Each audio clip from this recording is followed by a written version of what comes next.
In honor of College Football 25 launching, I thought there's no better time than to do a college football quarterback breakdown. This time we're going to lock into Shedeur Sanders and we're going to see what the hype is all about. I didn't watch a whole lot of his film last year, but some of the clips I saw were nutty. There's a lot of opinions out there on where he might be drafted next year. I'm not going to give mine until I watch the tape. Let's go dive into it. All right, let's start from the top, man. Let's see how he looks in empty. Playing against USC, this is one of his better games this year, so take that into account. They lost this game, but he played really well. He had 4 touchdowns, 1 interception, also had a rushing touchdown, 50 yards rushing, so it seems like he did a lot this game, and I want to see what is his ceiling. That's why we like breaking down quarterbacks' good games. If they're put into good situations, what can it look like? A lot of times in college, if quarterbacks have bad games, sometimes it's on them, but there's a lot of moving pieces, and you see in the NFL, it doesn't matter how good you are. If you're in a bad situation, it's really hard to win games. So let's go see what it looks like when guys are set up for success. Got a little empty here.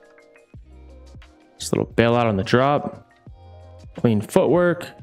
Good delivery. Great ball placement. Like that. Nice little check box in the quick game. Get the game going. Want to get him involved early. Get the ball out of his hands. I like his release. He's got a really quick release. Fluid. He looks like a pure passer. All right. Little quick game again. They like running quick game. They like running screens. Like getting the ball out of his hands quick. He's got a good release. Kind of looks like, I don't want to say it. Right here though. That throwing motion is kind of CJ Stroud-esque, man. Tall passer, kind of boxer stance. I don't know, man. I think we've seen that before. I know it's a 5-yard pass, but he's going to be asked to do a lot of that in the NFL. One high shell. They're bringing pressure off this side.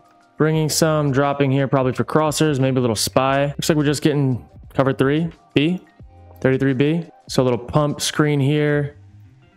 They got it covered. We got some leakage here. Got somebody though. Oh no, that's the worst. As soon as you see your quarterback running this way, you've got to stop and come back to the direction where he's going, not run opposite of him. So he tries to. Oh, this is ass. I like what he's seeing here. He sees this guy wide open. At this point in time, his body language is saying he's putting it down, coming this way or this way. So he's going to deliver. And unfortunately, he slips and falls and throws a pick right to the guy, but like, I'm not putting that on Shedeur. That's a really good play by him. His receiver's got to keep his feet. All right, let's peep this. So first thing off the bat, I'm thinking we might get some zero here. We have super flat safeties. These guys are playing kind of like a little off outside. He's playing off and outside. He's kind of lurking, seeing what's the tight end going to do, whatever. That's my first thought is zero. Got a kind of heavy box, guys on their toes, but let's see what happens. Let's read it out. So you drop back, play fake. You got big pass pro. A lot of people blocking 3-man routes. Oh man, they don't zero me. Okay, cool. Let's see what we got. Gonna drop back, take your hitch. We got a guy just busting on a post. I love this. I love his stance. I love how sturdy he is in the pocket. I love that. Even though you have 7-man pro, you're still gonna get leakage and you're gonna have to throw with a guy in your face and deliver. I like it, man. And he delivers an absolute dot. And at this point, they were down 21-0. You needed to answer to even have a chance in this game. They delivered. It should have been way easier than that. Should have been way cleaner, but still, he's able to make a throw under pressure. I like that. We got a little empty set, 4-man rush. Needs 6 for a first down. Look, they're playing. They have no respect for anything deep. They have no respect for them. I mean, they do run a lot of quick game. They run a lot of screens and stuff, but here we go. Get a little pressure. Good job of converting, man. He's definitely like, he's athletic enough to be able to do what he needs to do to get them to move the chains. It just doesn't look like he's being helped out a lot. Now, this is what I really, really love to see. So we got play action off the jet sweep with a pulling guard. Get a lot of flow this way. And let's look at our route concepts here. You got post, seam, flat, deep stops, deep comebacks, whatever you want to call them. But we got a baller at quarterback, man. And he right now is on the 30-yard line and he's going to take off vertical. And this is the stuff that, like, you just need to see a little bit of this. You don't need guys that can go for 70 yards. You need guys that are able and willing runners, fast enough in the red zone to convert and to catch a defense that's caught slipping. And that's what he can do, man. He's not a blazer, but he's a glider. And he, if you get out of position, can take advantage of it and score points with his feet. And that is translating to today's NFL game way more than ever before. And I actually like how he plays it. He's a pass first guy, not a run first guy. And he's so capable with his arm and his base and how he throws that him being able to scramble the way he does is just a bonus. Now, keep in mind, they're down 41 to I think 14 at this point. And I really like seeing this. He's got a play action here with a wide hash stop route. And he's got the arm to get this here. He will never have to throw a stop route this distance because in the NFL, the hashes are like right here and right here. So the furthest that this throw will be from is right here. And I like seeing this. He's got plenty of anticipation, balls out as this guy's coming out of his break. Great timing, accuracy, all of it. And obviously this guy goes and makes a play, but I like that they're willing to throw the ball across the field from the wide hash because it doesn't get any harder than that. It only gets easier in the NFL. Now we get to see a little bit of vet out of him with this. We got a hard count. Bomb got him to jump.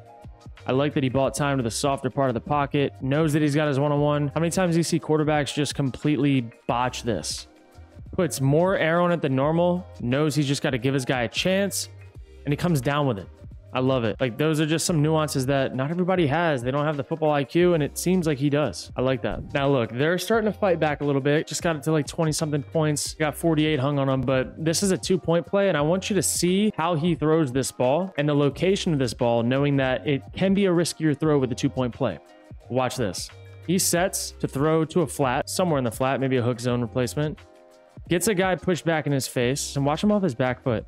The whip that he has of an arm to be able to put this ball and drive it, but with just the right amount of air to the perfect spot, man. Like, that's a big time NFL throw. Let's zoom in a little bit on his release. Just flicks it, can't get his feet into it, and can just drive it. That's probably 30, 40 yards sideways. I mean, he can play ball, and he's not really playing with a stacked team at all. He's got a lot he's going up against each game, with the odds stacked against him. All right, so now it's 27-48, I believe. Like, the game's out of reach, but you know, they're still fighting. And I like seeing these types of plays. Drops back again, O-line, kind of abysmal. He's got to go make a play. Can he high step it? Love that. Like, these are the types of plays that when you get in the red zone in the NFL, these are what make good quarterbacks great quarterbacks. To be able to buy time, and basically when the defense has less that they have to cover, things get tighter down here in the red zone. Can you go make plays and elevate your offense? Because it's hard to scheme things up down here to get guys wide open. You're gonna have to make tight throws. You're gonna have to be athletic. You're gonna have to go make plays. And he can do that. Look at this ball placement. That is a nasty touchdown. See it from the other view, how this played out. Like, nobody's winning. He's falling down. He's strapped. He's got to win late, and they're doubling. Like, and we're not blocking up front. Like, and they got a spy, like, or a plugger. He has the odds stacked against him. In some way, somehow, he's able to go make a play. I love that.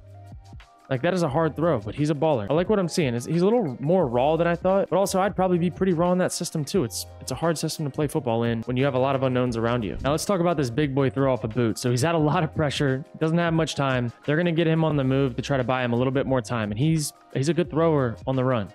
Watch this deep out route here. Watch this throw. Like, this is a freaking whip, dude. You got somebody barreling down on you. Calm, cool, collected. That's 10, 20, 25 yards on a rope on the run. Like, on the money too.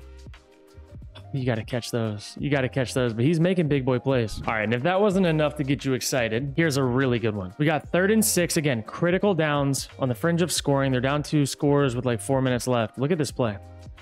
Your left tackle looks like he can't move. I don't know. Maybe he's injured. I don't know. Like, that's just... It's tough to play quarterback when you know that could be what happens more often than not. I don't know why they're not, maybe, I don't know, helping out. 2 there, 1-on-1 there, maybe 2 here, maybe 2 there. Who knows? But this is tough. Now look, takes his drop back, somehow can feel it, spins out of this, keeps his knee up, and watch this play.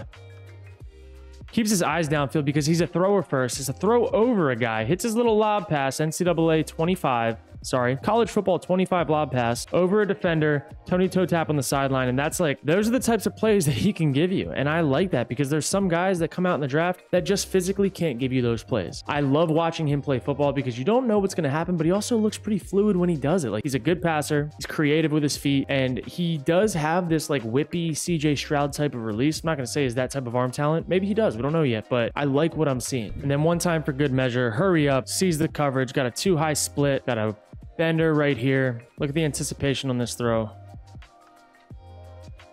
I like it.